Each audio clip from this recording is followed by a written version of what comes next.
Most people, when they think about starting Pilates, think that the place to begin is on the mat work, that this is the easiest form of Pilates, and that you then progress eventually at some point onto the Reformer. When actually the complete opposite is true. You should start as a beginner, especially if you're injured, on the Reformer or on any of the other equipment within a Pilates studio before you come onto the mat. We consider the mat work to actually be the most challenging of all of the Pilates work that we have, because you have no feedback, no assistance, no resistance and no opposition. It's simply your own body, gravity, and you have to have a lot of body awareness to know how to move your body on just the mat. So I'm going to demonstrate with a couple of exercises to show you just how much more support the Reformer gives you than the mat if you're a beginner. The first exercise I'm going to show you is the 100. So as a beginner you would probably start in a double knee fold, but the full exercise looks like this.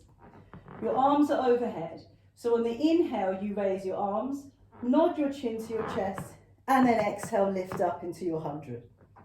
But most people find the lift of the legs really difficult. What most people actually struggle with before they even think about lifting the legs, because as beginners will often start you here, is actually the curl up and making it come from their abdominals.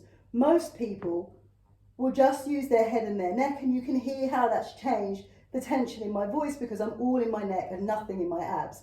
Or they'll be back here and then it's the same thing. All of the tension is in my neck.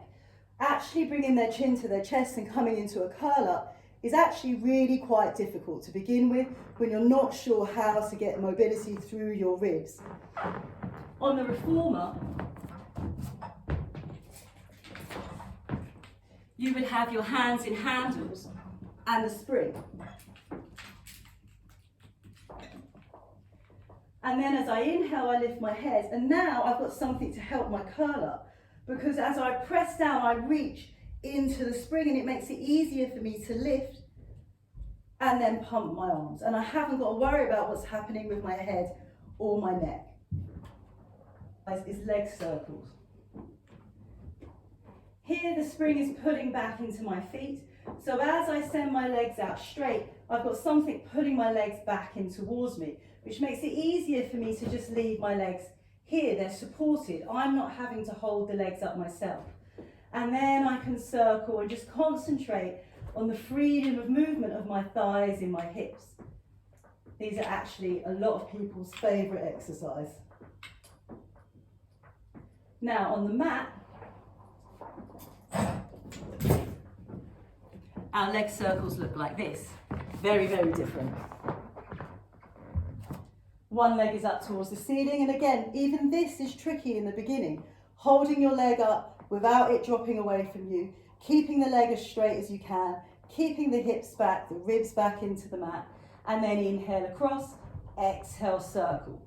So this version of leg circles is not a lot of people's favourite exercise. And then we would reverse it. So this is much easier on the Reformer. So hopefully by me demonstrating those two exercises, you've seen why the Reformer is the best place to start, but that actually the mat work is really valuable because it challenges everything that you've learned from using all of the equipment. So the dream scenario would be that you would practice a mat class, because that's something that you can take on holiday with you, practice at home. You don't need to invest in a Reformer in your home or find space for a Reformer in your home.